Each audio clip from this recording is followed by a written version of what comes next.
भारत पाकिस्तान का युद्ध जब हुआ था बंटवारे के समय, तो उसको युद्ध नहीं कहेंगे, बंटवारा हुआ था। तो बंटवारे में लाखों लोग जो थे वो भारत छोड़ करके पाकिस्तान चले गए और कई लाख लोग पाकिस्तान से भारत आ गए।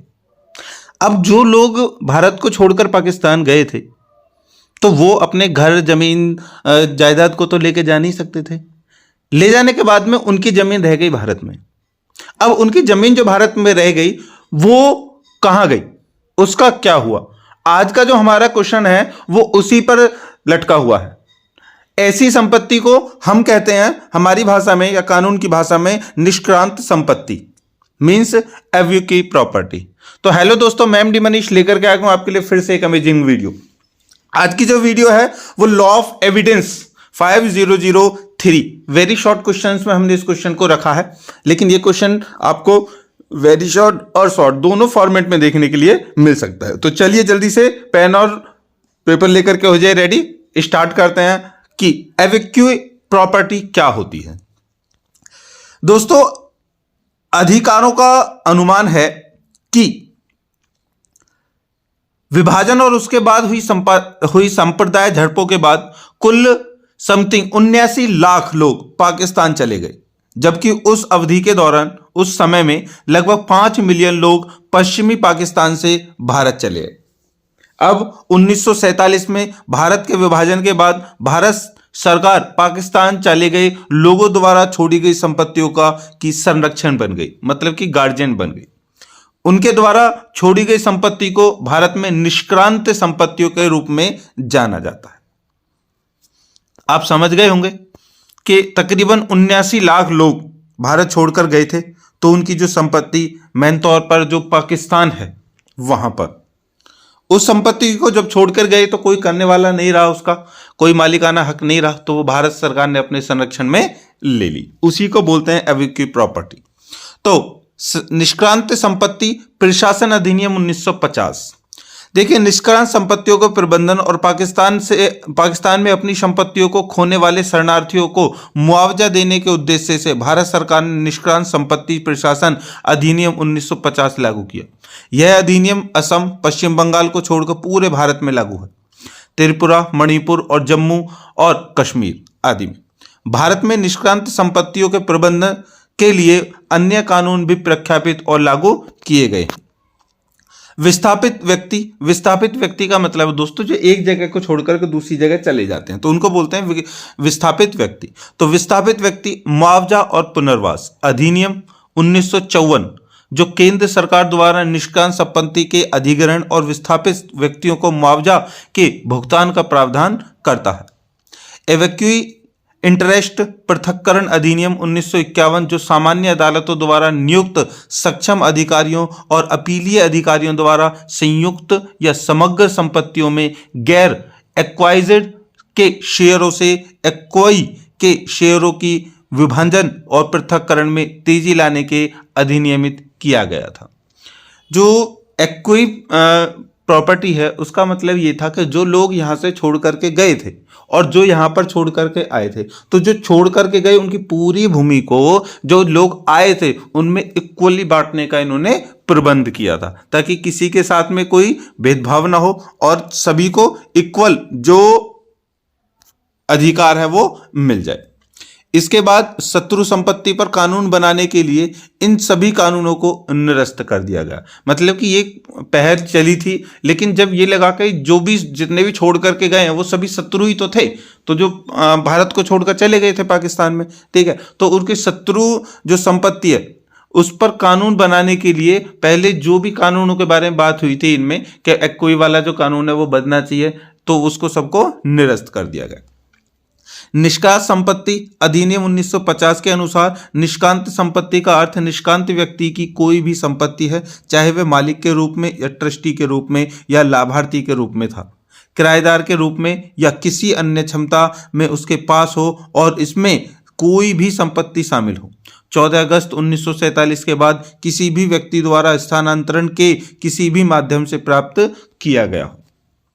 कानून ने यह भी स्पष्ट किया कि निष्क्रांत संपत्ति में किसी भी पहले हुए परिधान और किसी भी आभूषण, खाना पकाने के बर्तन या अन्य घरेलू सामान शामिल नहीं है जो किसी निष्कांत व्यक्ति के तत्काल कब्जे में है, या संयुक्त स्टॉक कंपनी से संबंधित कोई संपत्ति जिसका पंजीकृत कार्यालय अगस्त से पहले स्थित था। तो 15 अगस्त 1947 किसी भी स्थान पर जो अब पाकिस्तान का हिस्सा है वहां पर किसी का भी ऐसा रोल नहीं था। तो इस क्वेश्चन को मेनली आपने इतना समझ लिया होगा कि निष्कांत प्रॉपर्टी किसे कहते हैं। मैं फिर से आपको बता दूं कि जो विस्थापित करके लोग यहाँ से गए थे अपनी ज़मीनों को छोड़ करके, उस ज़मीन को ही निष्कांत प्रॉपर्टी कहा जाता है। उसके बाद में वो अलग अलग है कि वो बात अलग है कि वो पहले भारत सरकार उसके संरक्षक बन गई, फिर उन्होंने जो शरणार्थी भारत पाकिस्तान से भारत आए थे वो उनमें बांट दी गई, ठीक है। लेकिन कंडीशन यहाँ पर एक भी थी कि जो सामान, देखो कोई अपना घर छोड़ के जा रहा है तो सामान तो बहुत सारा रह जाता है। केवल यहाँ पर जो बात हुई है वो प्रॉपर्टी को, प्रॉपर्टी में वो चीज़ें शामिल है कि जिसमें ज़मीन, मकान ये था, ठीक है। जो अन्य सामान थे घर के घरेलू यूज के वो नहीं थे। तो आई होप के क्वेश्चन को आपने समझ लिया होगा। दोस्तों बात करने वाले हैं सरेंडर की। वैसे तो आपने बहुत जगह सुना होगा सरेंडर, जैसे कि जब पुलिस अपराधियों का पीछा कर रही होती है और अपराधी जान बचाकर भाग रहे होते हैं तो पुलिस उनको घेर लेती है और उनसे बोलती है सरेंडर कर दीजिए वरना तुम्हें मार दिया जाएगा। तो वो वहां पर क्या कर देते हैं, अपने हथियार डाल देते हैं और पुलिस के सामने घुटने पर आ जाते हैं। तो उस प्रक्रिया को कहते हैं सरेंडर। लेकिन यहां पर सरेंडर जो है वो थोड़ा सा अलग है, क्योंकि यहां पर सरेंडर जुड़ा हुआ है हमारी भूमि से। तो क्या है, चलिए बात करते हैं। देखिए समर्पण, सरेंडर को हम समर्पण भी कहते हैं, अभ्यर्पण भी कहते हैं। तो समर्पण विलेख एक कानूनी दस्तावेज है। यहां पर समर्पण विलेख मतलब कि एक कानूनी दस्तावेज होता है जिसको हम सरेंडर दस्तावेज में गिनते हैं। तो दस्तावेज है जो कुछ शर्तों को पूरा करने पर एक निश्चित समय अवधि के लिए संपत्ति के स्वामित्व को स्थानांतरित करता है। इट मीन्स के कुछ शर्तें होती हैं जिनके अनुसार एक निश्चित समय, कोई अवधि हो सकती है 1 साल, 2 साल, 10 साल, 5 साल, तो संपत्ति का जो मालिक है, स्वामित्व है, उसको क्या होता है, दूसरे को दिया जाता है, स्थानांतरित कर दिया जाता है। अब समर्पण विलेख एक पक्ष को, जैसे कि किराएदार को, संपत्ति के किसी विशेष टुकड़े पर अपना दावा मकान मालिक या अन्य पक्ष को छोड़ने की अनुमति देता है। मतलब कि अगर किसी का कोई हक है, मतलब कि मैंने, आप सपोज करो कि मैंने यहाँ पर एक मकान को घेर रखा है, ठीक है, ऐसे समझिए घेर रखा है, उस पर क्या कर रखा है, कब्जा कर रखा है। अब वो मकान मेरा है नहीं, मुझे भी नहीं पता है किसका मकान है, किसी को नहीं पता। सडनली एक व्यक्ति आ जाता और कहता है ये मेरा मकान है, तो वो तुरंत एक विलेख बनाएगा कि तुम सरेंडर कर दो, ये तुम्हारा मकान नहीं है, तुम इसको छोड़ दो। समझ में आ गया। चलिए, जिसके पास अंतर्निहित स्वामित्व होता है, अंतर्निहित मतलब कि एक्चुअल में, तो एक बार समर्पण विलेख पर हस्ताक्षर हो जाने के बाद संपत्ति पर किसी भी बकाया दावे का समाधान किया जा सकता है। मतलब कि अगर मैं उस पर वो कर दूं, जैसे कि मैंने उस प्लॉट को कब्जा कर रखा है, अगर मैं ये सरेंडर कर दूं और उस पर सिग्नेचर कर दूं, तो उसके बाद जो भी उसकी जो प्रक्रिया होगी, ठीक है, उसको आसानी से निपटाया जा सकता है।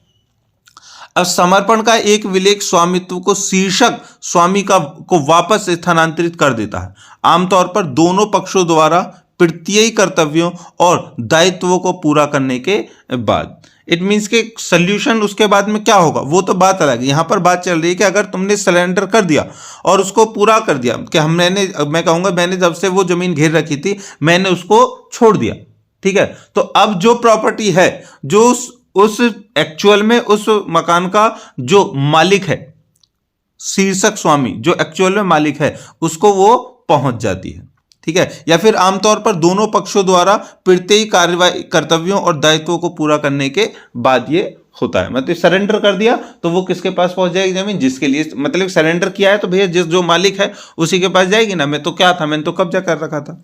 चलिए, समर्पण विलेख का उपयोग किसी भी वाणिज्यिक संपत्ति पट्टे को समाप्त करने और या किराएदारों को उनके पट्टे के दायित्वों को मुक्त करने के लिए किया जा सकता है। दस्तावेज का उपयोग उन मामलों में किया जाता है जहां किराएदार अपने व्यवसाय का पुनर्गठन करता है और किसी नई व्यावसायिक इकाई के नाम पर पट्टे को प्रवेश करना चाहता है। चलिए, यहां तक एक बात आपको समझा दूं कि समर्पण विलेख का उपयोग क्या है। समर्पण विलेख का उपयोग यह है कि जैसे तुम्हारा मकान है कहीं पर और तुमने किराएदारों को 10 साल से वहां छोड़ रखा है, वो किराएदार रह रहे हैं। अब उनसे कहोगे देखो जी मुझे कुछ और काम है, या तो मुझे दूसरे किराएदार रखने, मेरा मन मैं तुमसे खाली करवाऊँ, कुछ मेरे मकान को खाली कर दो। अब वो कहें नहीं जी हम क्यों खाली करें, हम तो आपको किराया दे रहे हैं।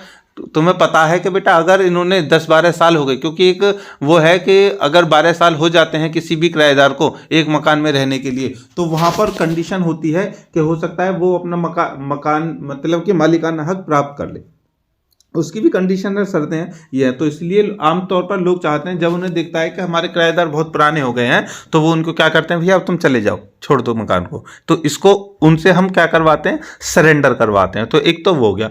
दूसरा यह है किसी ने कब्जा कर रखा है तो सरेंडर हो गया, ठीक है। या किसी ने ऐसा है कि तुम्हें लग रहा है कि हमारी ये किसी और की जमीन है, या किसी ने गलत उस पर जो है वो रह रहा है, या इसने अपने नाम पे या कुछ भी अगर ऐसी कंडीशन है, बंधक है, कोई जमीन गिरवी रखी है, कुछ भी है, तो उससे छुड़ाने के लिए क्या होता है, ये अभ्यर्पण विलेख जो है वो दिया जाता है।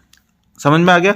आगे है कि अगर किसी संपत्ति पर अपना अधिकार छोड़ने के बदले में किराएदार को मकान मालिक द्वारा आगे के दावों और मांगों से मुक्त कर दिया जाता है, तो मकान मालिक को किराएदार के आगे के दावों और मांगों से भी मुक्ति मिल जाती है। समर्पण का विलेख प्रत्येक पक्ष के अधिकारियों को रेखांकित करता है। देखिए यहाँ पर बात ये भी आती है कि जब कोई किराएदार आपके पास में रहता है तो वो ये कहते हैं कि भैया हमारा जो है वो मकान है उसको पट्टे पर ले लो, पट्टे पर ले लो कि लीज पर ले लो कि हम 10 साल के लिए आपका मकान ले रहे हैं, ठीक है, और 10 साल में जितना भी आपका किराया बनेगा हम उसको दे देते हैं। तो 10 साल होने के बाद में अगर वो नहीं छोड़ते हैं मकान को, तो वो सरेंडर की जो प्रक्रिया है उसको कर सकते हैं। तो इसमें दोनों की पक्ष रखे जाते हैं, ठीक है, ये न्यायी तरीके से होता है, न्यायोचित होता है। चलिए अब समझ में आ गया। तो ये जो क्वेश्चन था इंपॉर्टेंट था, बहुत ही ज्यादा इंपॉर्टेंट है, 10 नंबर और 4 नंबर में देखने के लिए मिल सकता है। तो मिलते हैं दोस्तों नेक्स्ट क्वेश्चन के साथ। दोस्तों आज बात करने वाले हैं हम चौबंदी की। चौबंदी हो, बाउंड्री हो, या फिर बाउंड्री मार्क्स हो, या कोई सीमा रेखा हो, कुछ भी हो, ठीक है।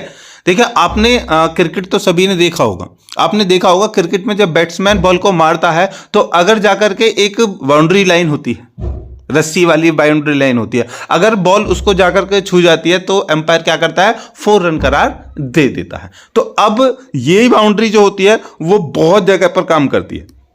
अब इसी बाउंड्री को हम लेकर के आ जाते हैं अपने जो लैंड लॉ है उसमें। अब लैंड लॉ में क्या होता है कि अगर किसी का खेत होता है तो उसका खेत कहां तक है, इसका एक टेम्परेरी कहो या परमानेंट मार्क करने के लिए वहां पर एक डॉली लगा दी जाती है। सपोज करो कि यहां क्षेत्र है तो उसको बोल दिया जाएगा भाई इतना,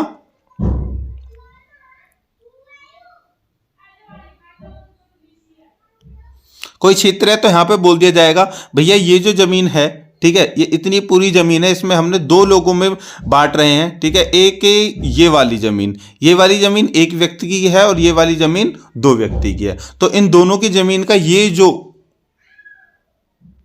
लाइन बनी हुई है, ठीक है, इसको खेतों में डोला मेंढा कुछ भी बोल सकते हैं, ठीक है, इसको बोलते हैं बाउंड्री वाल या चौबंदी कह देते हैं। अब दूसरी बात आपने देखा होगा कि बहुत से लोग होते हैं जो प्लॉट उनके खाली पड़े हुए होते हैं तो ये कह देते हैं यार ऐसा करो उस पर ना बाउंड्री करवा दो, कि क्यों यार खाली प्लॉट है, कभी कोई ये सोचे कि ये किसी का है नहीं और इस पर कब्जा कर ले हैं। तो उसी बातें हम डिस्कस करने वाले हैं कि एक्चुअल में बाउंड्री जो होती है वो क्या अपने मायने रखती है। क्या ऐसा हो सकता है कि किसी के प्लॉट पर बाउंड्री ना हो तो उसको कोई हत्या सकता है या कब्जा कर सकता है। चलिए सारी डिटेल पढ़ेंगे इसके बारे में। मैं एमडी मनीष लेकर के आ गया हूं आपके लिए एक और वीडियो। हमारी जो सीरीज चल रही है वो चल रही है लैंड लॉ की, ठीक है, तो उसका हम शॉर्ट क्वेश्चंस देख रहे हैं। देखिए क्वेश्चन है सीमा, बाउंड्री या चौबंदी किसे कहते हैं। यह क्वेश्चन आपको देखने के लिए मिल सकता है 4 नंबर में भी और 10 नंबर में भी। देखिए भूमि रिकॉर्ड्स मैनुअल के पैरा 587 के अनुसार सीमा चिन्ह के अंतर्गत प्रत्येक ऐसा स्थायी चिन्ह शामिल होता है जो किसी गांव या खेत की सीमा को द्योतक है। द्योतक का मतलब उसका चिन्ह है, मार्क है, निशान है। किसी भी गांव का, किसी भी शहर का, किसी के खेत का, किसी के घर का, किसी के रास्ते का, कुछ भी हो सकता है। क्या है, एक चिन्ह है जो चाहे ऐसा चिन्ह सर्वे के दौरान बनाया गया हो या विवादित सीमा को सुनिश्चित करने के लिए बनाया गया हो। इस प्रकार किसी गांव या खेत की सीमा को दर्शित या सुनिश्चित करने वाला प्रत्येक चिन्ह सीमा चिन्ह कहलाता है। समझ में आ गया? मतलब कि कोई भी गांव हो या खेत हो, उसके आसपास में जो भी एक चिन्ह लगा दिया जाता है कि भाई इससे, इस मार्क से इधर वाली जमीन उनकी है, इधर वाली जमीन उनकी है, इधर वाला खेत उनका है, इधर वाला खेत उनका है, इससे इधर आप कुछ भी कर सकते हैं और उसके मर्जी है दूसरे वाला कुछ भी कर, इस तरह की बातें आपने सुनी होंगी। तो यही कंडीशन होती है, ठीक है। उसी को बोलते हैं क्या? चौबंदी, सीमा चिन्ह या बाउंड्री मार्क्स। इतना आपको समझ में आ गया होगा, तो आगे चलते हैं। देखिए, भूमि से संबंधित अभिलेख को तैयार करने तथा रख रखाव के लिए सीमा चिन्हों का होना बहुत ही जरूरी होता है। कई क्षेत्र जब अभिलेख परिवर्तन में होता है तो अभिलेख अधिकारी घोषणा के द्वारा सभी ग्राम सभाओं में तथा भूमि मालिकों को निर्देश देते हैं, ऑर्डर देते हैं कि 15 दिनों के अंतर्गत सीमा चिन्हों को बना ले। मतलब कि सपोज करो कि ये कोई गांव है, ठीक है, और यहां पर की कोई जमीन है जो खाली पड़ी हुई है, खाली पड़ी हुई है। अब उसको अलॉट कर दिया गया, चलो सभी के लिए वो दे दी गई कि भी जो गांव में जिनके पास जमीन नहीं है, वो नहीं है, सरकार की एक योजना है कि उनको थोड़ी थोड़ी जमीन दे दी जाए। तो यहां पर आए पटवारी साहब, अधिकारी जी, ठीक है, भूमि के। अब उन्होंने आकर के सब में इन जमीनों को बांट दिया, कैसे भी करके कि इतना इतना हिस्सा, इतना उसको, इतना उसको, इस तरह से बांट दिया। ये जो बांटा हुआ, ये जो इस बात को जो देख रहे हैं, ठीक है, ये कागज पे है, ध्यान रखना, केवल कागज पर है। तो अब यहां पर आए और पटवारी साहब ने निशान लगा दिए ऐसे करके, ठीक है, ऐसे कर करके निशान लगा दिए कि ये जमीन उसकी है, ये जमीन की उसकी है, ये जमीन उसकी है। इस तरह से निशान लगा दी कि ये वाली जमीन उसकी है, ये वाली उसकी है, ये वाली उसकी है, इतना इसका है, इतना हिस्सा इसका है, इस तरह से ये सारे निशान बनाए। तो वो कहेंगे जाकर के चलो भाई अब सभी के निशान लगाते हैं, सभी अपनी अपने जो जितनी भी है उसमें बाउंड्री करवा लो, डोरी बना लो, कुछ भी लाइन खिंचवा लो, जैसे भी करना है कर लो, लेकिन उसको पक्का कर लीजिए। समझ में आ गया? तो अगर वे निर्देश का पालन करने से चूकते हैं तो अभिलेख ऑफिसर सीमा चिन्हों का निर्माण तथा स्थापना कर देगा और कलेक्टर उन खर्चों को धारा 50 के अनुसार तथ्य संबंधित ग्राम पंचायतों अथवा जोतदारों से वसूल करेगा। मतलब कि वो ऐसा करते हैं तो ठीक है, नहीं तो फिर कलेक्टर अपने आप करेगा, अपने आप करवाएंगे, फिर उसका जो खर्चा आएगा वो उनको देना पड़ेगा। लेकिन मेन तौर पर यहाँ पर फैक्ट ये है दोस्तों कि जमीन जो जिसको दे दी गई, जिसका मकान, जमीन, भूमि जो भी है उसको दे, उसका क्या करना है, उसको उसी को क्या करना चाहिए, अपना उसको कवर कर लेना चाहिए, घेर लेना चाहिए। एक बार से ये कहते हैं घेर लेना। तो प्रत्येक जोतदार का यह अपना कर्तव्य होता है कि वह अपनी जोतों पर वैध रूप से निर्मित स्थायी सीमा चिन्ह की देखभाल तथा रख रखाव करे तथा अपने निजी खर्चों से उसकी मरम्मत करवाए। अब पॉइंट ध्यान रखना कि वैध रूप से निर्मित स्थायी सीमा चिन्हों की देखभाल और रख रखाव करे। देखिए सपोज करो आपका खेत ये है, ये बहुत सारी प्रॉब्लम आती है, आपने देखी भी होगी। ये वाला खेत है, यहां पर एक पड़ोसी का खेत है और इधर एक और खेत है, ठीक है। तो अब क्या करते हैं बहुत से लोग, जब वो अपनी वो होती है, डॉली होती है, मेंढी होती है, उसको थोड़ा थोड़ा थोड़ा थोड़ा थोड़ा थोड़ा इस तरह से कटिंग करने चालू कर देते हैं। किसके नाम पर? साफ सफाई के नाम पर, क्योंकि डॉली पर बहुत ज़्यादा गड़बड़ होती है तो हम यहाँ से थोड़ी थोड़ी कटिंग कर लेते हैं। अब कुछ लोग ऐसे होते हैं नालायक, उसको कटिंग कटिंग कटिंग कटिंग हर बार में कटिंग कटिंग कटिंग इस तरह से कटिंग करते जाते हैं, ठीक है, इस तरह से करके जाते हैं। ये वाला जो है वो समझता नहीं है, लेकिन ये वाला चतुर है। तो अपनी कटिंग करते करते उसने अपना खेत को अब कैसे कर लिया है, पहले जो ये था उसने अपने खेत को ऐसे बना लिया है, ठीक है। हालांकि यहां से भी करना चाहता था, लेकिन ये व्यक्ति जो है थोड़ा चतुर है, ये भी इधर से कटिंग कर देता है। जब ये अपनी तरफ से कटिंग करता है तो ये भी अपनी तरफ से कटिंग कर देता है। तो मेंढा जो है वो छोटा होता जाता है लेकिन रहता है। लेकिन यहाँ पर इस वाले ने कोई भी कार्य नहीं किया, निष्क्रिय रहा, इसने अपनी जमीन को इधर करता गया, थोड़ा थोड़ा कटिंग कर करके 2-2 4-4 इंच हर बार बढ़ा करके उसने यहाँ तक अपनी खेत को ले आया। बाद में जाकर पता चला, इसने देखा भाई यार कभी ये खेत की जो बाउंड्री होती थी, मतलब कि जो खेत की बाउंड्री जो कभी होती थी पहले, वो कैसे होती थी,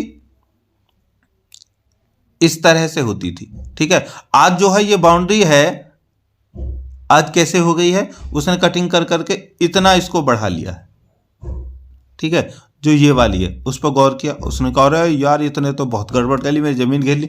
अब इस पर इससे कहेगा, लड़ाई होगी, झगड़े होंगे, कोर्ट में जाएंगे, बहुत सारे मसले चलते रहते हैं, ठीक है। लेकिन जरूरी है कि कहने का मतलब जो भी तुम्हारी जमीन है भैया उसको क्या कर लेना चाहिए, अपनी ही खर्चे से उसको रख रखाव करवाना बहुत ही आवश्यक हो जाता है। तो चलिए इस क्वेश्चन को करते हैं हम यहीं समाप्त, मिलेंगे नेक्स्ट क्वेश्चन के साथ, तब तक जय हिंद।